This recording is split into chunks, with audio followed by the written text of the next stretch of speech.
So hello দোস্ত, এরকম reels তোমরা অনেকেই দেখেছো, কারণ এটা ইনস্টাগ্রামে এখন বেশি ট্রেন্ডিংয়ে চলছে। আর এরকম রিলস তোমরা কিভাবে এডিটিং করবে স্টেপ বাই স্টেপ আমি দেখাবো। তো চলো মোবাইল স্ক্রিনে ক্রোম ব্রাউজার না হলে গুগল ওপেন করে নেবে। এটা এআই সার্চ করবে। প্রথমে সার্চ বারটা ক্লিক করে এখানে দেখতে পাচ্ছ প্লাস আইকন, ওটাতে ক্লিক করবে। তারপরে তোমরা যে ভিডিওটা এডিটিং করবে সেটা এখানে পোস্ট করে দেবে। 5 সেকেন্ডের জন্য ছেড়ে দেওয়ার পর তোমরা রিয়ালাইজ দেখতে পাচ্ছ, ওখানে ক্লিক করবে। এখানে অনেক কিছু ইফেক্ট পেয়ে যাবে তোমরা, সব ট্রেন্ডিং।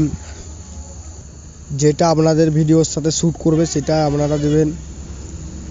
আর ভিডিওটা ভালো লেগে থাকলে লাইক, কমেন্ট, শেয়ার আর সাবস্ক্রাইব করে পাশে থাকো, যাতে আমি তোমাদের জন্য আরও নতুন নতুন ভিডিও আপডেট দিতে পারি। জয় শ্রীরাম।